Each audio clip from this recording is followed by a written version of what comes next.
The academy floated in silence above a blue-white star, its metal rings turning slowly, like a giant watching eye. Inside, thousands of young beings from across the galaxy lived, trained, and competed. It was a place meant to shape the future leaders and protectors of many worlds. But for one small alien girl, it was a place of fear. Her name was Leary. She was very small, even by the standards of her own species. Her body was light and thin, her arms weak, her skin pale like soft stone. Her large eyes were the most noticeable thing about her. They were wide, dark, and always watching, always careful. Her people were known as the Nelari. They were peaceful, intelligent, and kind. But in a galaxy that respected strength above all else, kindness was seen as weakness. Leary walked through the main hall with her head down. Around her, tall figures moved with confidence. Thick-scaled warriors laughed loudly. Long-limbed hunters sharpened their claws. Armored cadets discussed combat drills and battle scores. No one looked at Leary with respect. Some did not look at her at all. Others smiled in cruel ways. She tried to stay close to the walls, that was safer. "Hey, look at that," a voice said. Leary's step slowed. She knew that voice. "Is that thing lost?" another voice added. She felt a shadow fall over her. 3 cadets stood in her path. They were from a species known for their strength and aggression. Their bodies were tall and wide, covered in hard plates. Their eyes glowed with confidence. To them, Leary looked like a toy. I am going to class," Leary said softly. Her voice was small, almost lost in the noise of the hall. One of them laughed. "Did you hear that? It makes noise." Another stepped closer. "You Nelari don't belong here. This is a combat academy." Leary tried to step around them, but one blocked her path. Her heart beat faster. She remembered what the instructors always said. Ignore it. Endure. Weakness must be overcome. But it was hard to endure when fear filled her chest. "Please," she said, "I do not want trouble." The largest of the 3 leaned down until his face was close to hers. Trouble follows weak things. He reached out and flicked her shoulder. The force sent her stumbling back. She hit the floor, pain shooting through her arm. Laughter echoed around her. No one stepped in. Some cadets watched with interest. Others looked away. A few smiled. Leary pushed herself up slowly. Her eyes burned, but she did not cry. Crying only made it worse. "I am sorry," she said quietly, even though she did not know why she was apologizing. That only made them laugh harder. "Say it louder," one said. She did not get the chance. A calm voice cut through the noise. "That's enough." The bullies froze, surprised. They turned. A human stood a few steps away. He was taller than Leary, but smaller than most of the others. His body had no armor plates, no claws, no glowing eyes. He wore a simple academy uniform. His face was plain, his hair dark, his eyes focused. He did not look angry. He did not shout. But his voice carried weight. "Mind your own business," one bully said. "This doesn't concern you, human." The human looked at Leary. She was still on one knee, trying to stand. He noticed the way she held her arm. He noticed the fear she was trying to hide. Then he looked back at the others. "She said she doesn't want trouble," he said, "so leave her alone." The bullies stared at him, then laughed. "You," one said, "you think you can tell us what to do?" Humans were new to the academy. They were not feared, they were not respected. Many species thought of them as average, soft bodies, no natural weapons, no special abilities. The human stepped closer. "Yes," he said simply. The largest bully's smile faded. "You're brave," he said, "or stupid." He shoved the human in the chest. The human took a step back. His shoes slid slightly on the floor, but he did not fall, he straightened. "That was your warning," the human said. The bullies looked at each other, surprised again. Warnings were not common here. "Oh, we're scared now," one mocked. The largest raised his fist. Before he could strike, the human moved. It was not fast in a flashy way. It was controlled. He stepped inside the bully's reach, grabbed the arm, and twisted. The larger body stumbled forward, unbalanced by his own strength. The human used that momentum, turning and pulling. The bully hit the ground hard. Silence fell. The other two hesitated. They had not expected that. The human did not attack them. He stood between them and Leary, his body tense, his eyes alert. "I don't want to fight," he said. "Walk away." For a moment it looked like they might.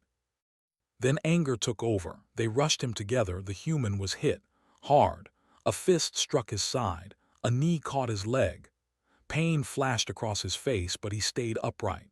He moved again, not wildly, not with rage. He blocked, shifted, and used their size against them. When one grabbed him, he drove his shoulder forward, knocking the breath from the attacker. When another swung, he ducked and pushed, sending the larger body into the wall. It was not beautiful. It was not clean. But it worked. By the time Academy guards arrived, two bullies were on the floor, groaning. The third backed away, staring at the human with wide eyes. Leary watched in shock. The human was breathing hard. There was blood at the corner of his mouth. One arm hung stiffly at his side. But he was still standing. The guards separated everyone. Voices rose. Questions were asked. Leary was escorted away, her arm treated by a medical unit. The pain was real, but something else filled her chest now. Something she had never felt here before. Safety. Later she sat alone in the medical bay. The room was quiet, filled with soft light. She watched the door, unsure why. It opened. The human stepped inside. He looked worse up close. Bruises were forming on his face. His uniform was torn. But when he saw her, he smiled a little. "You okay?" he asked. She nodded quickly. "Yes, my arm will heal. That's good." There was an awkward pause. Leary was not used to someone checking on her. She did not know what to say. "Why?" she asked finally. The human tilted his head. "Why what?" "Why did you help me?" she asked. "You did not know me." He thought for a moment. "Where I'm from," he said, "we don't like bullies." She studied him. "But you were hurt." He shrugged. "I've been hurt before." "That is not an answer," she said softly. He smiled again, this time a little sad. "Maybe not, but it's the truth." Leary looked down at her hands. They were small, weak. "I am not strong," she said. The human shook his head. "Strength isn't just muscles." No one had ever said that to her. "What is your name?" she asked. "Evan," he said. "I'm human." "I know," she replied, and for the first time there was a small smile on her face.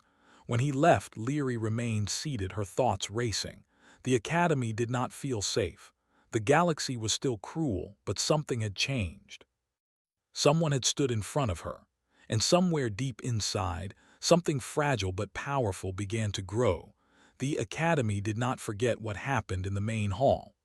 By the next cycle, whispers moved through corridors faster than patrol drones. Screens replayed blurry recordings taken by cadets. Different angles showed the same thing. A human standing in front of a tiny Nelari girl, refusing to step aside. Some clips ended before the fight. Others showed just enough to confuse everyone who watched. Humans were not supposed to win fights like that. Leary felt the change the moment she left her sleeping pod. The hallway felt the same, cold metal floors, soft lights, but the eyes on her were different. Some were curious, some were cautious. A few were still cruel but quieter now. She walked slowly, her arm still wrapped in a healing band. It no longer hurt much, but she held it close out of habit. Every sound made her flinch. At an intersection, two larger cadets stopped talking when they saw her. One stepped back. The other looked away. Leary did not understand. She kept walking. In her mind, she saw Evan again, the way he stood, the way he did not move aside, the way his voice did not shake when he spoke. She had replayed that moment many times, not the fight, the words, "Leave her alone." No one had ever said that for her before. In a different wing of the Academy, Evan sat on the edge of a medical bench while an automated unit scanned his ribs. A dull ache spread through his side every time he breathed too deeply. He ignored it. "You should have waited for guards," the unit said in a flat voice. Evan did not answer. The unit finished its scan. Minor fractures, bruising, recovery time 5 cycles. Evan stood. "Thanks." He left the medical bay and walked toward his assigned training area. His steps were slower than usual but steady. A few cadets stared as he passed. One whispered something to another. Evan did not react. He had not stepped in for attention. He had not stepped in to make a point. He had stepped in because the situation felt wrong. In his training hall, humans gathered in a loose group. There were not many of them. Humanity was still new to the academy, still being watched, measured, judged. A tall human woman crossed her arms as Evan entered. "You're the one," she said. Evan sighed. "I guess." "You made waves," another said. "The instructors are not happy." "They let it happen," Evan replied. Silence followed. "We're not here to change the academy," someone muttered. Evan looked at them. "Then why are we here?" No one answered. Later that cycle, Leary was called to speak with an instructor. The room was large and empty, with a single platform in the center. The instructor stood tall, his species known for logic and discipline. His eyes were sharp. "You were involved in a disturbance," he said. "Yes," Leary replied softly. "Explain." She told the truth, about the bullying, about the words, about the shove that knocked her down, about the human stepping in. The instructor listened without interruption. When she finished, he was silent for a long moment. "You could have reported the behavior earlier," he said. "I tried," Leary answered. "I was told to endure." The instructor looked away. "Endurance is valued." "Endurance is not the same as cruelty," she said, surprising even herself. The instructor turned back to her. His gaze lingered on her small frame, her quiet strength. "You are dismissed," he said finally. As she left, Leary felt something strange. She had spoken without shaking. Her voice had not disappeared. That night she sat alone near one of the viewing windows. Stars drifted past, distant and cold. She wondered what her people would say if they could see her now. She wondered if they would be proud or afraid. Footsteps approached. She tensed, then relaxed when she saw Evan. He stopped a short distance away, careful not to startle her. "Hey," he said. "Hello," Leary replied. They stood in silence, watching the stars. "I heard you might be in trouble," Evan said. She tilted her head. "You are the one in trouble," he smiled slightly. "Fair." "Why are they watching you?" she asked. "Because I didn't act like they expected." She considered that. What did they expect? That I'd look away, she nodded slowly. "Many do." They stood again in silence. "Do humans always do that?" she asked. "Step in." "No," Evan said honestly. "Not always." "Then why did you?" Evan leaned against the wall. "Because someone once did it for me." Leary looked at him, surprised. He did not look weak. He did not look small. "Humans aren't the strongest," he continued. "We learned early that if we don't protect each other, we don't last." She thought of her own people, peaceful, kind, always hoping others would be the same. "Protection is rare here," she said. "Then maybe that's what scares them," Evan replied. The next day, training began. Leary's class focused on strategy. Her species excelled at it, but she rarely spoke. Today, the instructor asked a question about conflict resolution between unequal forces. No one answered. Leary raised her hand. The room went quiet. "If one force is stronger," she said, "direct resistance fails. But if the stronger force relies on fear, removing that fear changes the balance." The instructor watched her carefully. "Explain." "Fear works only if everyone accepts it," Leary said. "If one does not, others may follow." Several cadets glanced at her. The instructor nodded. "Continue." Leary felt her heart race, but she did not stop. "Strength is not only physical, it is also the courage to stand when others sit." She did not realize she was looking at Evan until she finished. He met her gaze and nodded once. Across the room, some of the bullies from before watched in silence. Their expressions were not mocking now. They were uncertain. Later, in a combat arena, Evan trained alone. His movements were slower, careful around his injuries. A group of non-human cadets observed from the edge. One spoke loudly. "Why did you protect her?" Evan did not stop moving. "Because it was right." "That is not logical," the cadet said. "Maybe not to you. You risk status, injury, punishment." Evan turned to face them. Humans risk worse things every day. For what? For each other. The cadets exchanged looks. That night the Academy released an official statement. The disturbance was under review. No punishments yet, no apologies either, but something else changed. Patrol routes increased near common areas. Instructors watched more closely. Bullying did not stop, but it became harder. Leary noticed. She also noticed that when she walked, she no longer hugged the walls.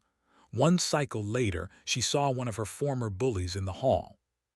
He saw her too. He hesitated, then stepped aside. Her heart pounded, but she kept walking. She did not look back. In the observation chamber, senior officials discussed the incident.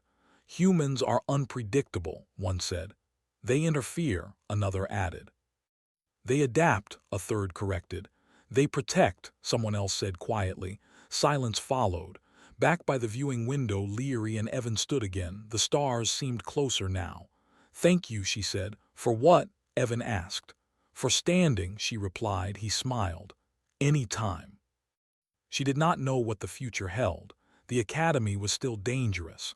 The galaxy still judged strength by force. But now, when fear whispered to her, another voice answered. And it sounded human. The change did not come all at once. It arrived in small moments, quiet shifts that most did not notice. A pause before a shove, a look before a laugh, a silence where cruelty once lived. But some noticed. The Academy Council noticed. They met in a high chamber far from student halls. Light from distant stars filled the room, reflecting off smooth walls. The council members were old, experienced, and cautious. They had seen wars begin over smaller things. A human interfered, one said, and now the balance shifts. "Balance," another replied. "There was no balance before. The system worked," a third argued. "Strength ruled, weak adapted or failed. And yet," another said slowly, "the weak did not fail, they endured, and now others question why they should." Silence followed. "Humans bring ideas," one said. "Dangerous ones. Protection," another corrected. "Solidarity. Disruption," the first snapped. Far below that chamber, Leary sat in a quiet study room, surrounded by glowing screens. Symbols and tactical models floated in the air. Normally, this was where she felt safest. Logic was calm, numbers did not hurt, but today her focus kept slipping. She replayed recent days in her mind. Cadets who once mocked her now avoided her. Some nodded respectfully. One even asked her opinion during a group exercise. That had never happened before. It should have made her happy, instead it made her uneasy. Change drew attention. Attention could be dangerous. She looked up when the door opened. Another Nelari entered, older than her. His posture was careful, his eyes tired. "You are Leary," he said. "Yes," she replied. "I am Saren," he said. "From the upper research wing." She stood quickly. "I did not know others of my kind were here." "There are few," Saren said. "Most leave early." "Why?" she asked, though she already knew. He studied her. "Because this place breaks gentle things." Leary swallowed. "I am still here." "Yes," Saren said softly. "That is why I came." They sat. "I heard what happened," he continued. "The human," her chest tightened. "Evan," Saren nodded. "You speak his name easily." "He helped me," she said. "And now," Saren said, "others look at us differently, at you differently." "That is bad," she asked. "It is dangerous," he replied. "We survive by being unseen." Leary looked down at her hands. "If we are always unseen, we disappear." Saren did not answer. Across the academy, Evan stood in a training ring surrounded by unfamiliar cadets. Not humans, larger, stronger. "This is a test," the instructor announced. "Controlled engagement." The others looked at Evan with interest, not hatred. That was new. The match began. Evan did not rush, he observed. He remembered every movement from previous days, every mistake. He took hits. He fell once. He got up. Always he got up. His opponents grew frustrated. They were faster, stronger, but he did not break. He adapted. He learned their rhythm, their habits. When the match ended, he was bruised and breathing hard, but he was still standing. The instructor watched him closely. "Why do you endure?" the instructor asked later. Evan wiped sweat from his brow. "Because stopping is worse."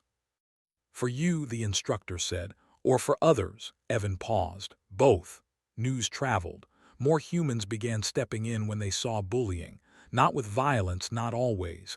Sometimes just standing close. Sometimes just watching. It changed things. Bullies depended on silence, on isolation. When eyes watched, hands hesitated. Not everyone liked that. In a maintenance corridor far from patrol routes, Leary felt it before she saw it. The air felt wrong, too quiet. She turned. 3 figures blocked the path behind her. Different species, older cadets. "You've become brave," one said. She backed away slowly. "I am going to class." "You think the human protects you always?" another asked. Fear rose in her chest, sharp and cold, but something else rose with it. Memory, Evan's voice, calm, steady. "Leave her alone." "I do not need protection to walk," she said, surprised by her own words. They laughed, then stopped laughing because she did not look away. She did not scream, she did not beg, she stood. Footsteps echoed. Humans entered the corridor, not running, walking, 5 of them. Evan was among them. The bullies hesitated. "This is not your concern," one said. Evan stepped forward. "It is." Others joined him, forming a quiet line. No weapons, no threats, just presence. After a long moment, the bullies backed away. Leary exhaled, shaking. Evan turned to her. "You okay?" She nodded, tears in her eyes. "Yes," but she was not sure why she was crying. Later, Saren found her again. "You should be careful," he said. "You draw attention." She met his gaze. "So do you by hiding." He looked away. That night, something unexpected happened. A message appeared on Academy channels. It was short, clear. A Nelari research team had made a breakthrough. A defensive energy model that could protect entire cities without weapons. It used resonance, not force. The signature on the work was Leary S. She stared at the screen, heart racing. She had not meant for it to spread so fast. The response was immediate: interest, curiosity, respect, and resentment. In council chambers, voices rose. "The Nelari are not useless," one said. "They were underestimated," another replied. "And humans revealed it," a third said. "That makes humans a problem," one concluded. The word hung in the air, problem. Back in the student quarters, Evan sat with other humans. "They're watching us," one said. "They always were," Evan replied. "This feels bigger now." "It is." "Was it worth it?" someone asked. Evan thought of Leary, standing, speaking, being seen. "Yes," he said. The next day, Leary was called to present her model to a mixed-species group. Her hands shook as she stood before them. She spoke anyway. She explained, simply, clearly, without apology. When she finished, the room was silent. Then questions came, respectful ones. Afterward, she found Evan waiting. "I heard," he said. She looked at him. "I was scared." "You did it anyway." "I learned that from you," he smiled. But far above them, plans were forming. Not all change was welcomed, and some forces did not like heroes, not because heroes were strong, but because they taught others how to stand. The warning signs were there, even if most chose not to see them. Security drills increased. Patrols doubled, then tripled. Official messages spoke of safety and order, but the tone felt tight, controlled. The academy was changing again, not toward cruelty this time, but toward fear of change itself. Leary felt it in the air. She walked through the halls with her datapad held close, her thoughts busy. Her defensive model had spread far beyond what she imagined. Instructors now asked for her input. Cadets who once ignored her now listened carefully. Some smiled, others did not. She sensed eyes following her more often. Not bullies this time, but observers, evaluators, people who did not shout or shove but measured and judged. That kind of attention was heavier. Evan felt it too. Humans were being called into meetings more frequently. Questions were asked again and again, always phrased differently, always circling the same idea. Why do you intervene? Why do you protect others? Why do you act as a group? Evan answered calmly every time. Because we're better that way. That answer never satisfied them. The breaking point came quietly. An announcement summoned several cadets to a closed assembly. No explanation, no choice. Leary's name was on the list. So was Evan's. They met outside the chamber doors. The walls were tall and smooth, the light cold. "You don't have to come in," Evan said quietly. She shook her head. "I do." He studied her for a moment, then nodded. "Okay, we do it together." Inside, council members sat in a half-circle. Instructors stood behind them. The room felt heavy with expectation.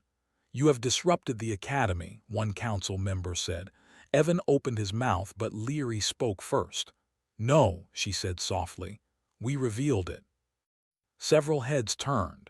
"Explain," the council member said. "The cruelty was already here," Leary continued. Her voice shook, but she did not stop. "The fear was already here. You called it strength because it was easier than changing it." Silence followed. Another council member leaned forward. "And what would you replace it with?" "Responsibility," Evan said. "If you have power, you use it to protect, not to dominate." "That is a human belief," someone snapped. "Yes," Evan replied, "and it works." A long pause stretched across the room. "You encourage defiance," one said. "We encourage courage," Leary answered. The council dismissed them without decision. That night the academy changed again. An alert echoed through every hall, a security lockdown. All cadets ordered to remain in their sectors. Leary stood frozen as the message repeated. Her datapad lit up with messages, confused, frightened, angry. Evan was already moving. Humans gathered instinctively, not by command but by habit. They checked corridors, guided smaller cadets toward safe areas, stayed visible. Leary joined them. "You should stay back," someone said. She shook her head. "This is my academy too." In one of the lower halls, tension snapped. A group of aggressive cadets tried to force their way through a checkpoint, claiming the lockdown was an excuse to control them. Voices rose. Fear turned sharp. Evan stepped forward. "Stop," he said, not loud, not angry, just clear. They laughed at first. Then they noticed how many stood with him. Humans, Nelari, others, different species, different strengths, united. "No one is taking anything from you," Evan said. "We're keeping people safe." "From what?" someone shouted. "From becoming monsters," Leary said. The word landed hard. The aggression faded, replaced by uncertainty. Across the academy, similar moments played out, not fights, standoffs, words, lines drawn without weapons. The council watched from above, stunned. "They're coordinating," one whispered. "No," another corrected. "They're choosing." By the end of the cycle, the lockdown lifted. No riots, no destruction, just a quiet shift. The council reconvened. "We misjudged them," one admitted. "Humans?" another asked. "All of them," came the reply. Days later, a new policy was announced. Protection of cadets was now enforced, not suggested. Bullying was treated as a failure of leadership, not a test of endurance. Mixed-species teams became the standard, not the exception. The academy did not become gentle. It became fair. Leary stood once more by the viewing window, stars drifting past. Evan joined her. "It's over," he said. She shook her head gently. "No, it started." He smiled. "You sound like a human." "Then maybe," she said, "humans are contagious." They stood in comfortable silence. Far away, messages spread beyond the academy. Stories of a tiny alien girl who refused to disappear. Of humans who stood not because they were strongest, but because someone had to. The galaxy listened and remembered.